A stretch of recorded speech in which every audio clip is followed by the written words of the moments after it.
Muy buenas tardes, es un gusto volver a saludarlos. Vamos a seguir con las clases del sistema digestivo. Recuerden que esta vez nos toca ver el tercer y último video del sistema digestivo.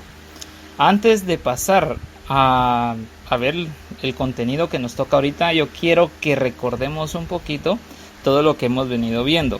¿Qué les parece si vemos un resumen rápido del sistema digestivo?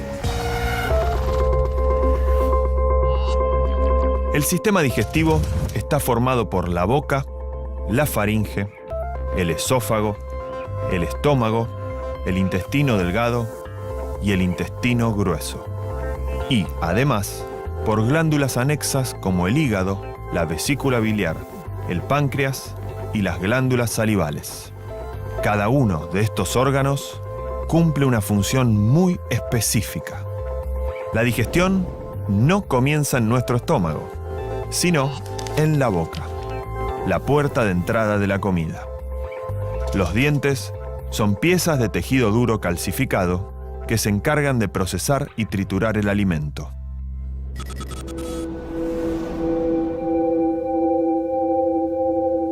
Masticar es fundamental. Los dientes, con ayuda de la lengua, trituran el alimento para hacerlo más fácil de tragar. Funcionan de manera muy parecida a las cuchillas de esta licuadora. Supongamos que comemos fruta.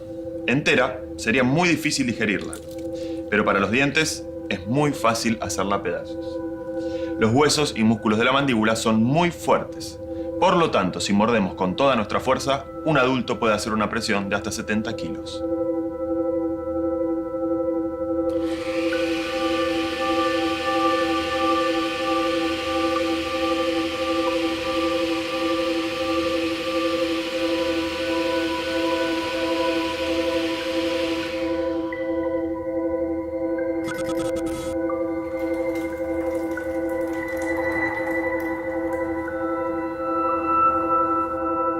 Pero cuando los alimentos son demasiado duros, se hacen difíciles de tragar, y aunque fueran demasiado pequeños, podrían quedar atascados. Por eso, producimos saliva.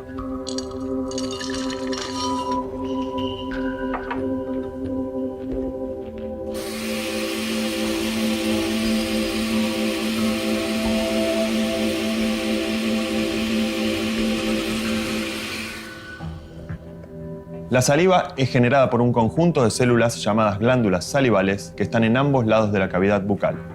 En un día podemos producir entre 1 litro y 1,5 litros de saliva. La saliva no solo humedece la comida, sino que además posee enzimas que son proteínas que aceleran las reacciones químicas de la digestión y proteger la cavidad bucal de microorganismos. Es decir, actúa como mecanismo de defensa. Si los dientes trituran la comida y la saliva la humedece, esta se transforma en una masa húmeda conocida como bolo alimenticio.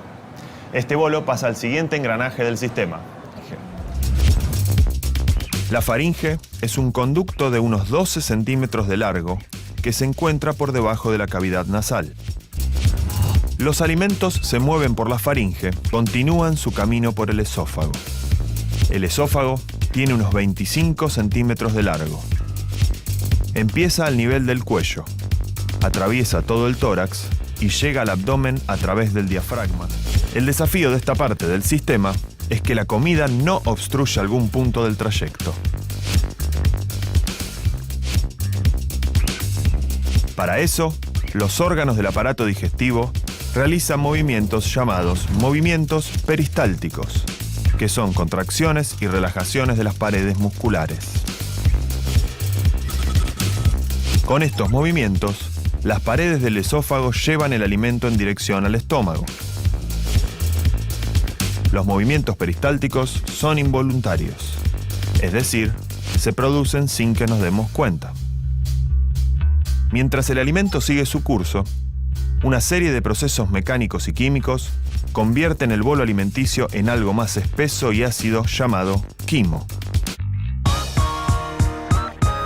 El bolo alimenticio está siendo procesado, se muele en la boca y desciende masticado. Baja por la faringe y el esófago después, y dentro del estómago se va a descomponer. El sistema digestivo.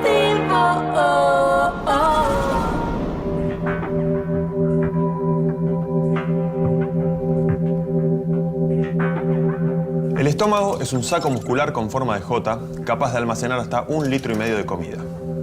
Cuando el estómago se agita, bate y licúa los alimentos de manera mecánica y libera jugos que realizan una descomposición química. El estómago es capaz de conservar en su interior los ácidos corrosivos y las enzimas que son los encargados de la descomposición de los alimentos. Veamos qué sucede si sumergimos durante 1 hora un trozo de carne en ácido clorhídrico, que es de lo que está compuesto el jugo gástrico.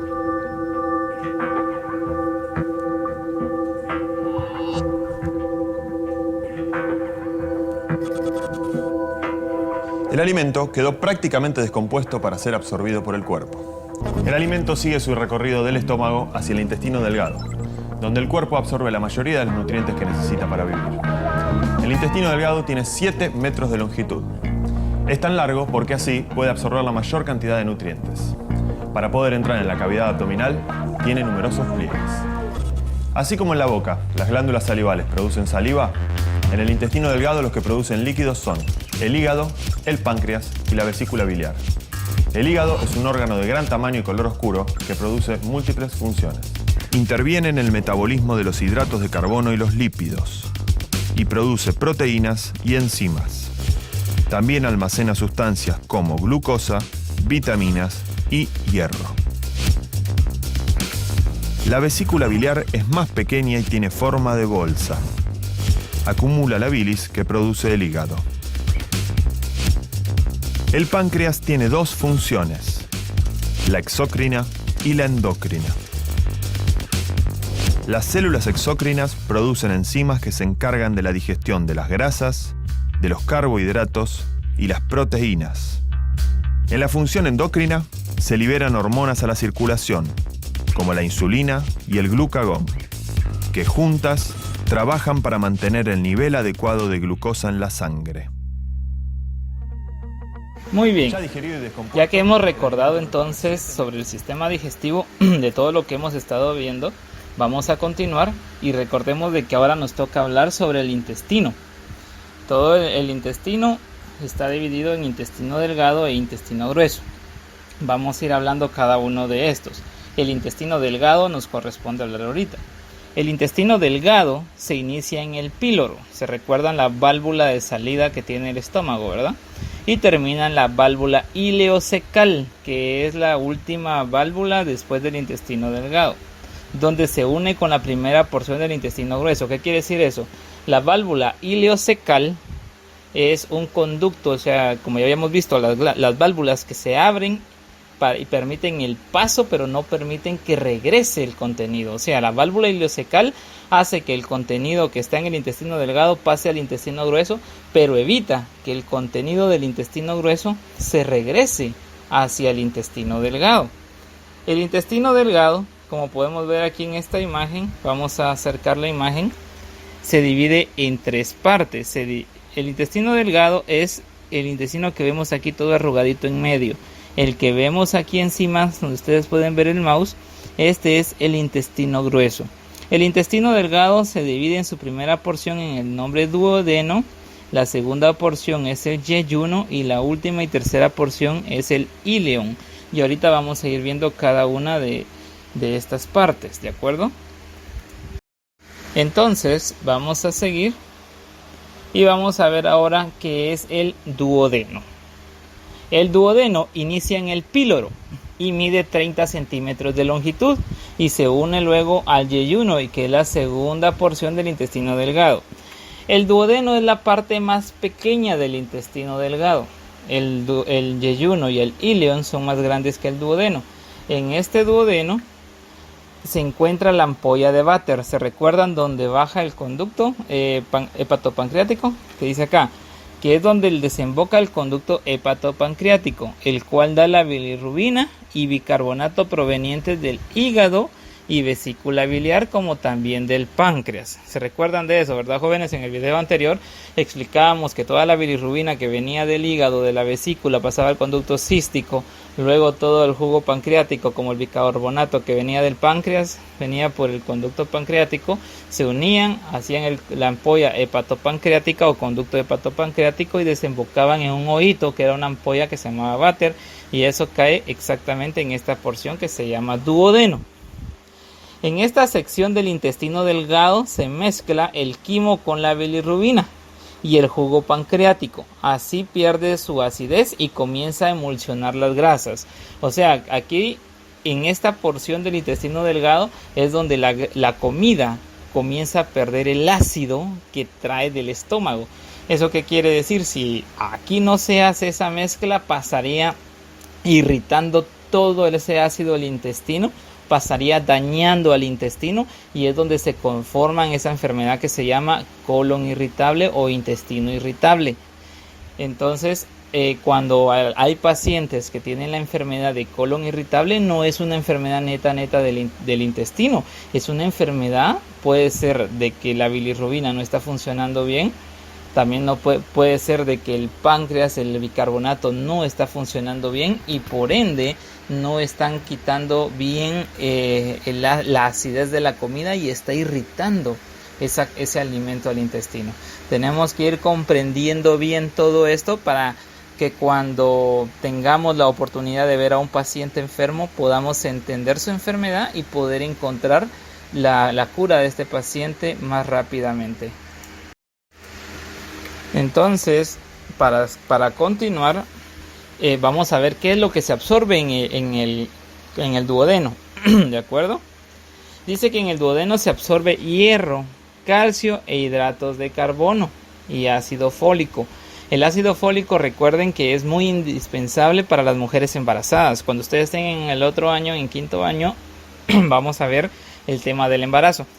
Y el ácido fólico es muy importante en las embarazadas para que en el bebé se forme bien el conducto neuronal, o sea, toda lo que es la columnita del bebé y no haya problemas del desarrollo neuronal. Entonces, estas son las sustancias que se absorben en el duodeno. ¿De acuerdo, jóvenes? Para continuar, vamos a ir viendo rápidamente qué es el yeyuno. El yeyuno mide 2.5 metros, y se en cuenta que sí es un poquito ya más grande, es bien largo. Y luego se une al ilion. Aquí hay algo que tocar muy importante, jóvenes. En esta parte del yeyuno, nosotros los médicos en medicina lo dividimos de aquí para abajo. Es el sistema digestivo bajo.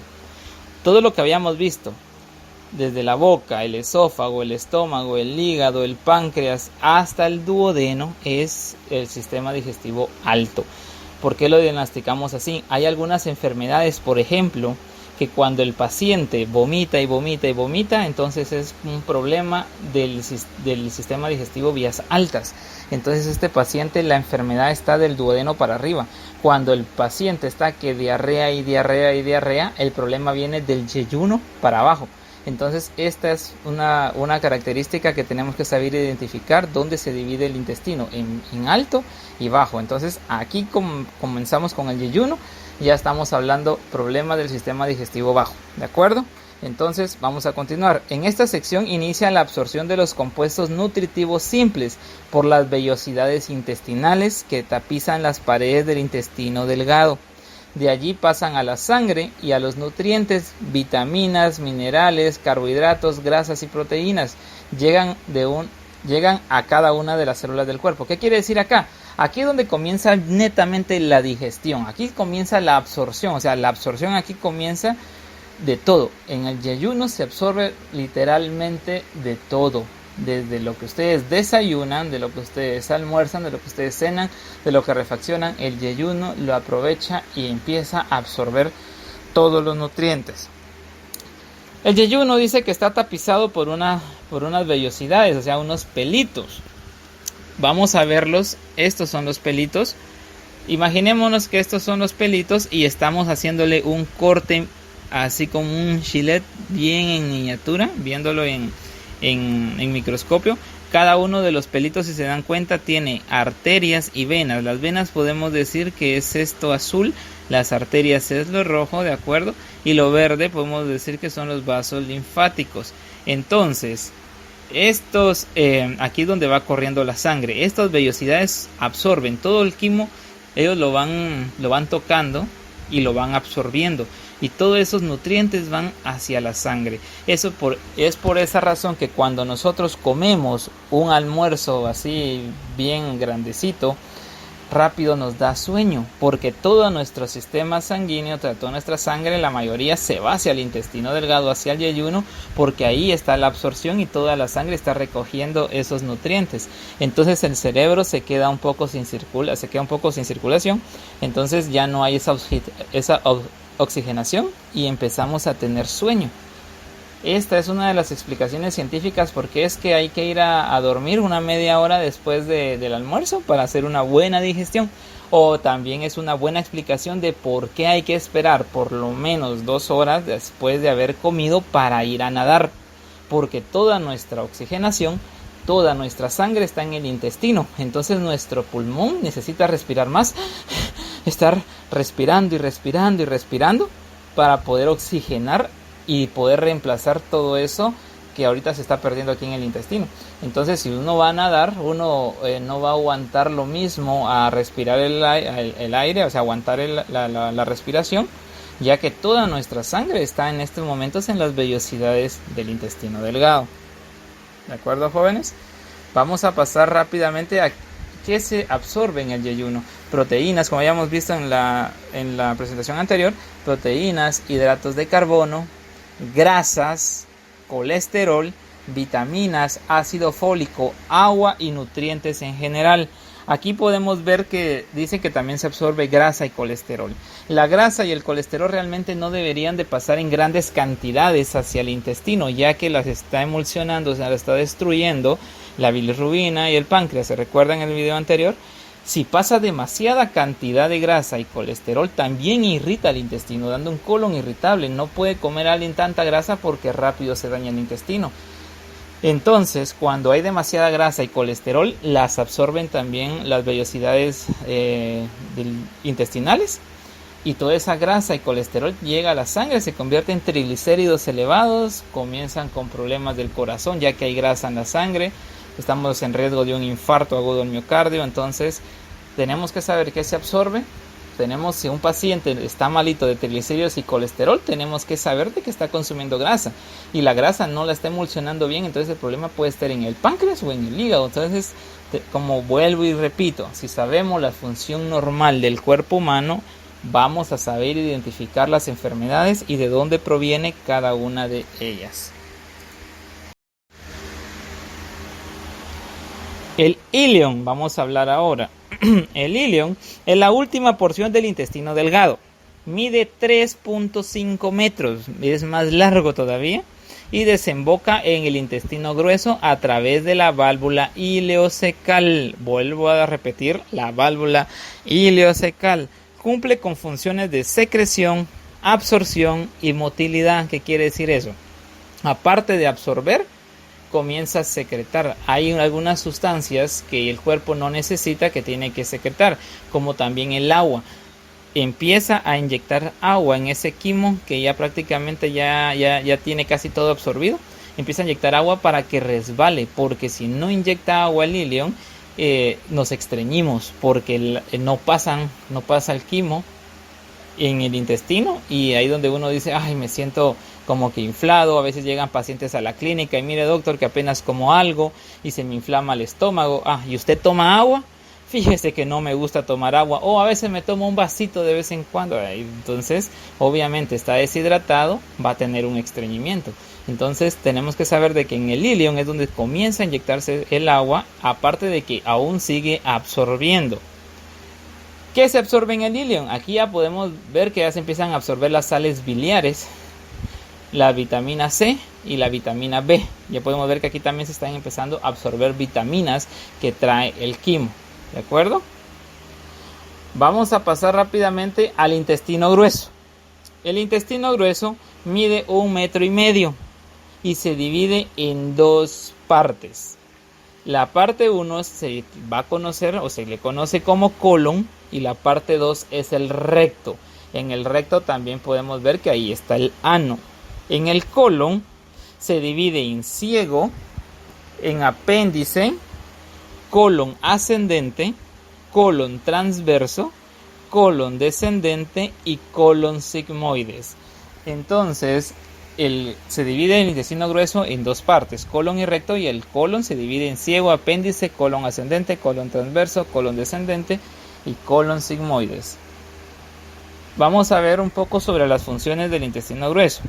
La formación de las heces fecales a través de la mezcla del quimo con el agua, grasa y proteínas, moco y fibras no digeridas. ¿Qué quiere decir?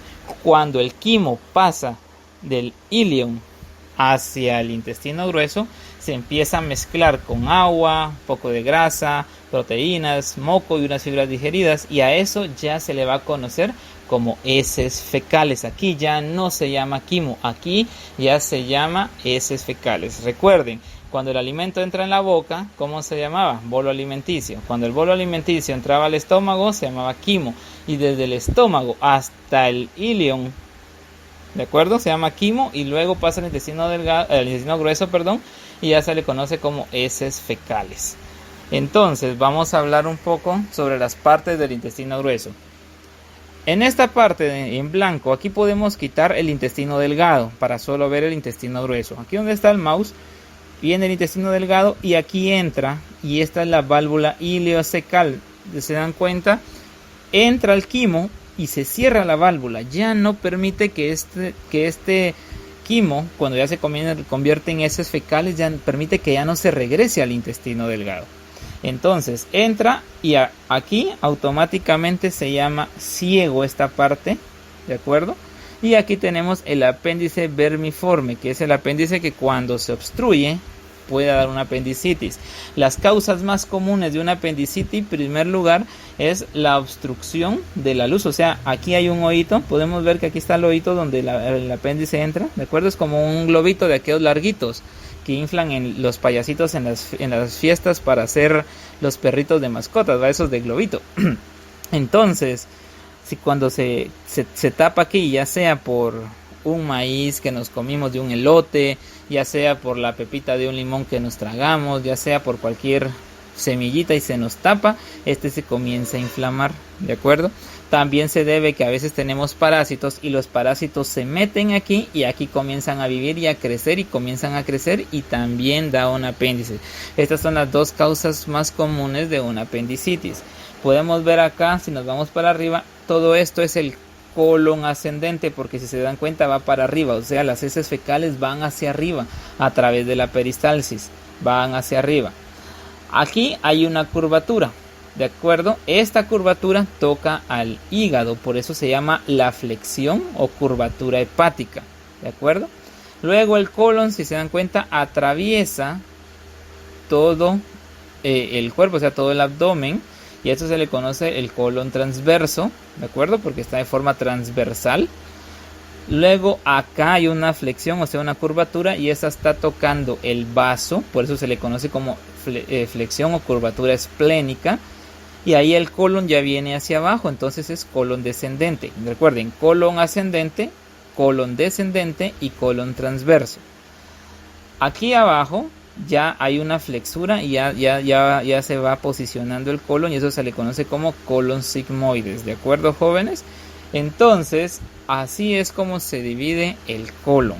Aquí abajito ya viene lo que es el recto, podemos ver esto es el recto, y al final tenemos la válvula, el ano, que también el ano está compuesto por dos válvulas, las válvulas anal interna y externa, las vamos a ver ahorita más adelante en una otra imagen. Entonces, para continuar, veremos ahora el recto nada más. El recto recibe los materiales de desecho que quedan después de todo el proceso de la digestión de los alimentos, constituyendo las heces, o sea, ya todos los desechos, ya las heces ya no tienen nada bueno, y eso ya son los desechos. Y al recto, cuando el recto se comienza a llenar, es cuando comienza el proceso de tener ganas de ir al baño.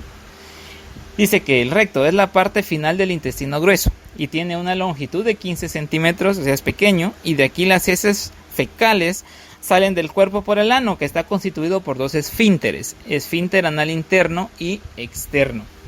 Como les dije, el ano está compuesto por dos esfínteres. Entonces, como les decía, este es el recto, y hasta aquí abajo podemos ver el ano. Cuando el recto se comienza a llenar de material fecal, automáticamente nos manda una señal hacia el cerebro y nos dan las ganas de querer ir a defecar. Entonces, este recto por lo general no está lleno de material fecal. Las heces están en el colon sigmoides. Entonces, cuando ya el colon sigmoides recibe más heces del colon descendente, automáticamente pasa toda esa cantidad hacia el recto y ahí nos dan ganas de ir a defecar. ¿De acuerdo?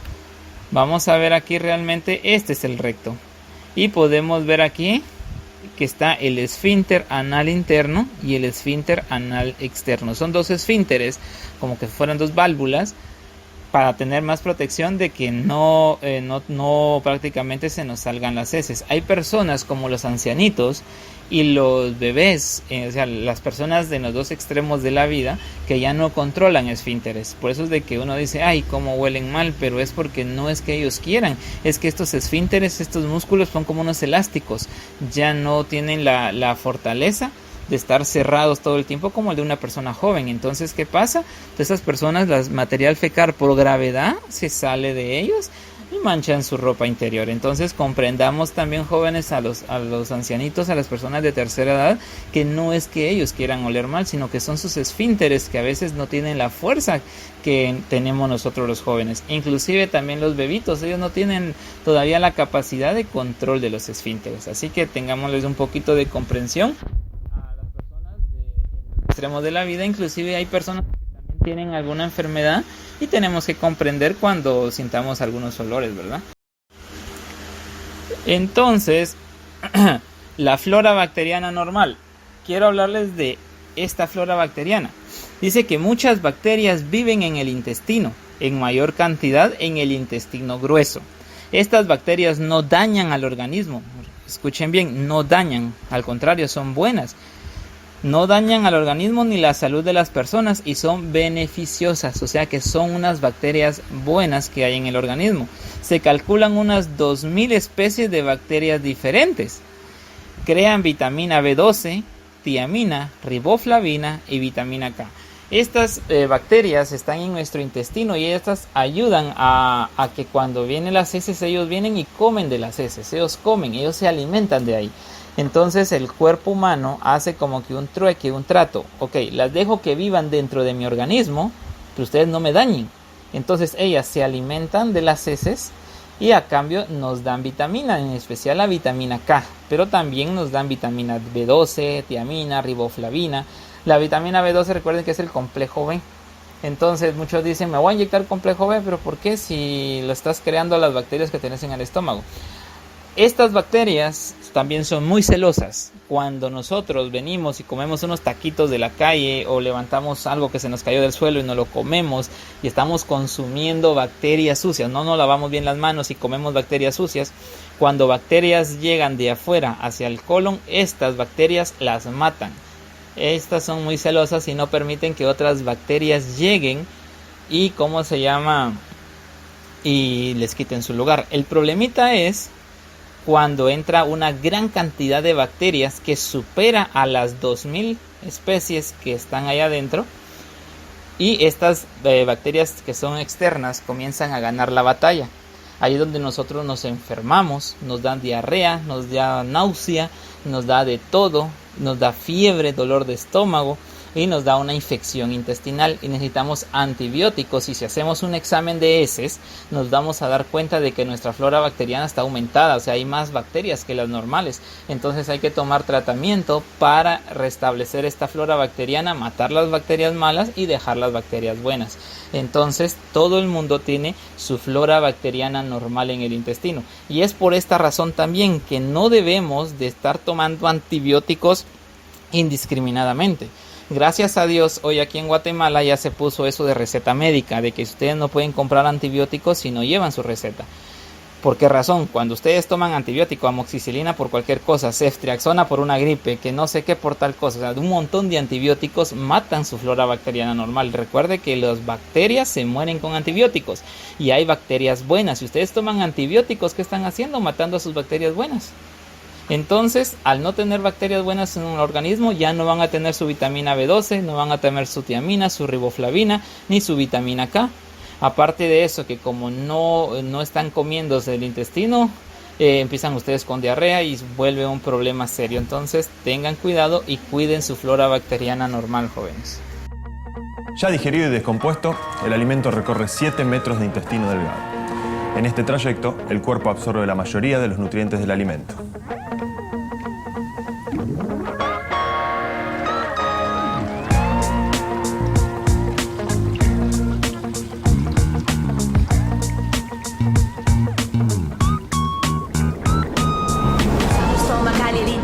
Delgado, se absorben los nutrientes que ya están simplificados. El páncreas, el hígado y vesícula biliar son glándulas anexas que ayudan a procesar los hidratos de carbono, lípidos y vitaminas. Se absorben en el proceso porque actúan las enzimas.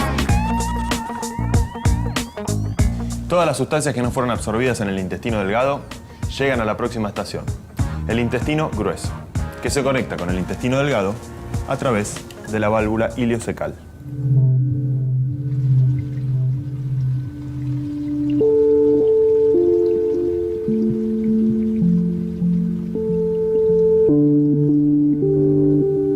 El intestino grueso mide entre 1 y 2 metros de largo y tiene forma de marco. Está conformado por el ciego, el colon ascendente, el colon transverso, el colon descendente, el colon sigmoideo, el recto y el ano. El intestino grueso se encarga de absorber el agua que aún queda en el quilo. En su interior hay un conjunto de bacterias que forman la flora bacteriana. La flora bacteriana se encarga de la fermentación de hidratos de carbono, interviene en la síntesis de vitaminas y tiene funciones de defensa y de absorción de distintos minerales. Todos los desechos que no pudimos absorber se acumulan en la última porción del intestino grueso para finalmente ser eliminados.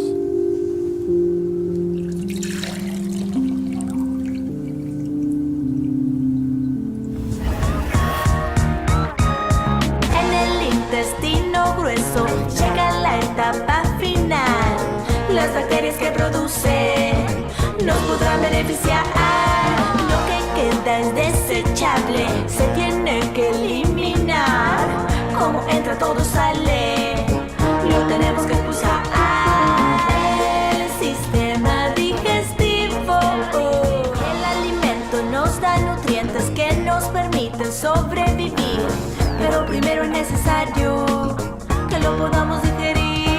El sistema digestivo modifica el alimento y en esta red te contamos cómo es su funcionamiento. Transforma la materia animal y vegetal en moléculas más simples que nos dan vitalidad. El bolo alimenticio está siendo procesado, se muele en la boca y desciende masticado. Baja por la faringe y el esófago después, y dentro del estómago se va a descomponer. El sistema digestivo. El sistema digestivo. El sistema digestivo. El sistema digestivo. En el saco estomacal y el intestino delgado se absorben los nutrientes que ya están simplificados. El páncreas, el hígado y vesícula biliar son glándulas anexas que ayudan a procesar los hidratos de carbono, lípidos y vitaminas. Se absorben en el proceso porque actúan las enzimas.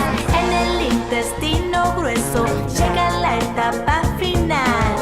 Las bacterias que produce nos podrán beneficiar.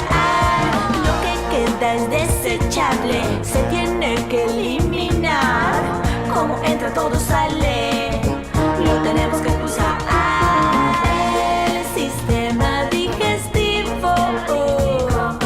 El sistema digestivo. El sistema digestivo. El sistema digestivo. El sistema digestivo. El sistema digestivo.